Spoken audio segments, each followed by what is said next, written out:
श्री स्वामी समर्थ अवधूत चिंतन श्री गुरुदेव दत्त. कसे आहात? मजेत आहात ना? असायलाच पाहिजे, कारण की तुमची एनर्जी पूर्णपणे माझ्याशी कनेक्ट आहे. काहीतरी पॉझिटिव्ह एनर्जी तुम्हाला माझ्याकडून मिळत असते, त्यामुळे तुम्ही माझ्याशी कनेक्ट आहात. अ, असं आहे की मी जे काही सांगत असते माझ्याशी तुम्ही कनेक्ट असता, त्यामुळे तुमच्या आयुष्यात काहीतरी संपत आलंय, निगेटिव्ह गोष्टी आणि पॉझिटिव्ह गोष्टी तुमच्यापर्यंत पोहोचवता आलेल्या आहेत. स्वामी समर्थ काहीतरी बदल करत आहेत, असं काहीतरी तुम्हाला जाणवत असेल तर नक्कीच स्वामींनी काहीतरी नियोजन केलेलं आहे, जेणेकरून माझ्या थ्रू तुम्हाला काहीतरी गायडन्स मिळावा आणि आयुष्याचं एक उद्धार व्हावा, काहीतरी चांगलं तुमच्या आयुष्यात व्हावं, हीच मी स्वामी समर्थांच्या चरणी प्रार्थना करते. तर चला आपल्या रीडिंगकडे वळूयात.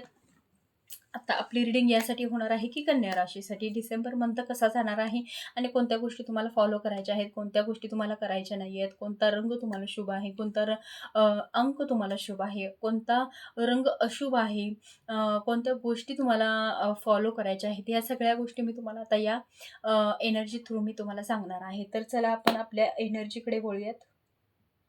कन्या राशीसाठी आपण रीडिंग बघणार आहोत. श्री स्वामी समर्थ अवधूत चिंतन श्री गुरुदेव दत्त. श्री स्वामी समर्थ महाराज की जय. कन्या राशीसाठी येणारे डिसेंबर मंथ जो आहे तो व्यवस्थित जाऊ दे, सकारात्मक जाऊ दे, धनसंपत्ती स्थिर राहू दे, नकारात्मक ऊर्जा माझे व्ह्यूअर्स आहेत त्यांच्या आयुष्यातून निघून जाऊ दे. श्री स्वामी समर्थ. करणी बाधा कोणत्या गोष्टी असेल तर त्यांच्या आयुष्यातून निघून जाऊ दे. श्री स्वामी समर्थ अवधूत चिंतन श्री गुरुदेव दत्त. श्री स्वामी समर्थ. ओम नमो आदेश. श्री स्वामी समर्थ. श्री स्वामी समर्थ. श्री स्वामी समर्थ. श्री स्वामी समर्थ. कन्या राशीसाठी आपण आता बघणार आहोत की येणारा मंथ जो आहे तो तुमच्यासाठी डिसेंबर मंथ जो आहे तो कसा जाईल.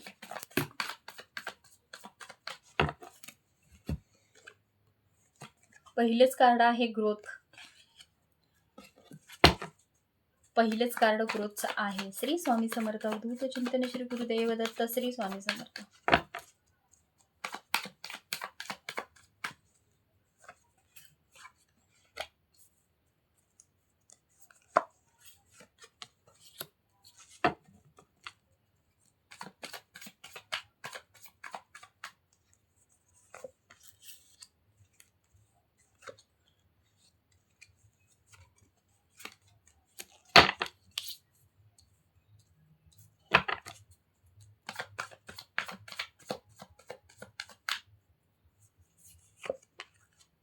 अरे बापरे, सेलिब्रेशन सुद्धा दिसत आहे बरं का.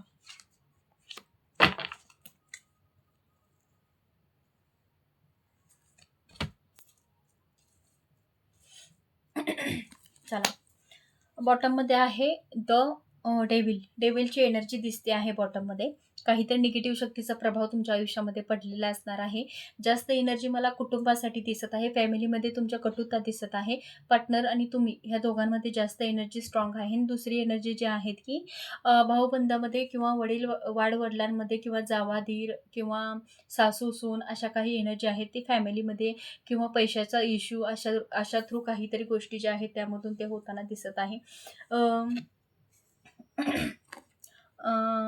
3 भावांमध्ये, 3 जावांमध्ये, 3 घरांमध्ये किंवा जुनी कोणतं तर वैर असणे, जाग्यासाठी वैर असणे, अशा काही गोष्टी आहेत किंवा नवरा बायकोमध्ये वादविवाद असणे, तुमची बायको तुम्हाला सोडून गेली असावी किंवा तुमचे पार्टनर तुम्हाला सोडून गेलेले असावेत, अशा काही गोष्टी आणि ते कोर्ट कचेरीपर्यंत जाण्यासाठी सुरुवात आता झालेली असावी किंवा ते पास्टमध्ये गेलेले असावे किंवा तुमची पार्टनर तुम्हाला सोडून गेलेले असावेत. अशा काही गोष्टी जर तुमच्या आयुष्यामध्ये जर पास्टमध्ये घडलेल्या असतील त्याची ही डेव्हिल एनर्जी दिसत आहे, त्याच्यापासून तुम्हाला त्रास होताना दिसत आहे. पण जी नकारात्मक ऊर्जा होती, जे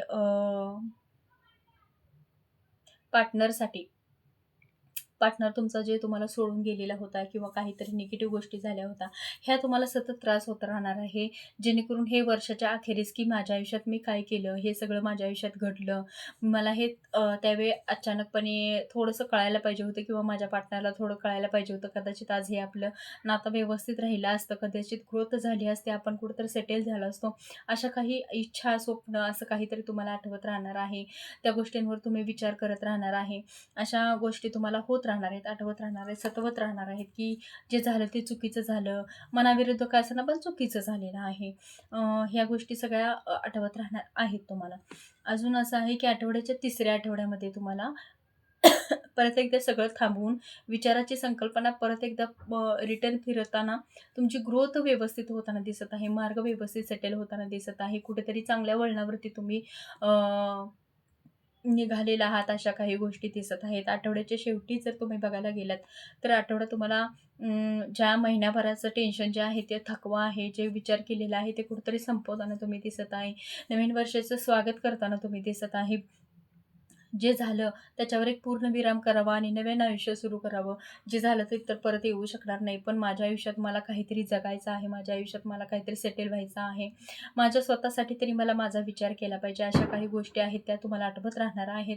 अजून असं आहे की ज्यांची फॅमिली कंप्लीट आहे किंवा त्यांच्यामध्ये अशा काही गोष्टी नाहीत, तर त्यांच्यासाठी मी सांगू इच्छिते की ह्या महिन्यामध्ये त्यांची एनर्जी अशी दिसत आहे की फॅमिलीसाठी काही स्वप्न असतील तुमची, काहीतरी गोष्टी होताना दिसत असतील, ते सुद्धा या पहिल्या आठवड्यामध्ये तुम्ही त्याच्यासाठी काहीतरी विचार करताना दिसत आहे. फॅमिलीमध्ये काहीतरी कमतरता असेल किंवा पैशा रिलेटेड काही प्रॉब्लेम असतील किंवा मुलाबाळांसाठी काही टेन्शन असेल, तर ते सुद्धा कंप्लीट करताना तुम्ही दिसत आहात. दुसऱ्या तिसऱ्या आठवड्यामध्ये तुम्हाला थोडंसं एनर्जी खूप डाऊन होताना दिसत आहे. काहीतरी वादविवाद होत असताना दिसत आहे. भाऊबंदकीमध्ये वाद होताना दिसत आहे. घरात किरकोळ वाद होताना दिसत आहे किंवा त्याचा अतिशय टेन्शन, डिप्रेशन येताना तुम्हाला दिसत आहे. ह्या सगळ्या गोष्टी तुम्हाला आठवड्याच्या तिसऱ्या आठवड्यामध्ये दिसत आहेत. आणि आठवड्याच्या शेवटी ज्यावेळेला विषय येतो की हे वर्ष संपायचं, तेव्हा तुम्ही अतिशय सेलिब्रेशनमध्ये जगताना दिसत आहे. टाटा, गुड बाय असं सेलिब्रेशन ह्या वर्षाला करताना दिसत आहे. पॉझिटिव्ह एनर्जी तुमची राहणार आहे वर्षाच्या अखेरीस किंवा या मंथच्या अखेरीस. तर आपण कवड्यावरती बघत आहोत की तुमची एनर्जी काय आहे. कन्या राशीसाठी येणारे डिसेंबर मंथ कसा आहे. प्लीज आई जानाई देवी, आई कुलदेवीनी स्वामी जानाई देवी, रेणुका देवी, अंबाबाई, श्री स्वामी. 6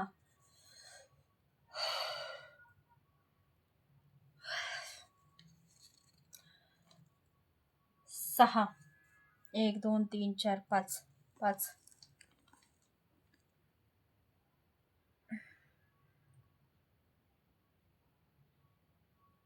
स्वतःला जरा बॅलन्स करा या महिन्यामध्ये. जास्त म्हणजे उथल-पुथल म्हणजे म्हणजे कसं एखाद्या लहान मुलं जसं जगताना कुठे फिरताना जसं सावधगिरी स्वतःसाठी बाळगत नाहीत. त्यांच्या मनाने तो खेळ सुरू असतो, की भविष्यात जाऊन मला किंवा आता खेळायला गेल्यानंतर मला दुःख येईल, काय तर पडेल.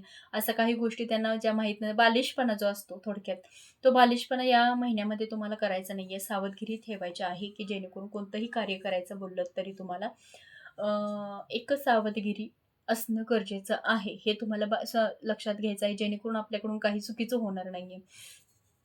शुभ अंक सांगायचा तर 4 हा तुम्हाला शुभ अंक आहे. रंग म्हटला तर हिरवा आणि डार्क चॉकलेटी हा शुभ रंग आहे. अजून अशुभ तारीख जे आहे म्हणजे अंक जो आहे तो 13 जो आहे तो तुम्हाला अशुभ आहे. ह्या अंकाला तुम्ही काहीच करायचं नाहीये शुभ कार्य. अजून पांढरा आणि काळा हे 2 कलर जे आहेत ते तुमच्यासाठी अशुभ राहणार आहेत. हे 2 कलर तुम्ही वेअर करायचे नाहीयेत. बाकीचं राहिलं तर शुभ वार जो म्हटला या महिन्याचा, तर गुरुवार जो आहे तो तुमच्यासाठी शुभ आहे. तुम्ही तुम्ही या महिन्यामध्ये हवं तर स्वामी समर्थांच्या मठामध्ये जाऊ शकता, केंद्रामध्ये जाऊ शकता. तिथे जाऊन आपली आराधना करू शकता. स्वामी समर्थांना भेटून येऊ शकता. जेणेकरून हा महिना तुम्हाला खूप खूप छान जाईल. श्री स्वामी समर्थ. अवधूत चिंतन श्री गुरुदेव दत्त. श्री स्वामी समर्थ. भेटूया पुढच्या ब्लॉगमध्ये. श्री स्वामी समर्थ.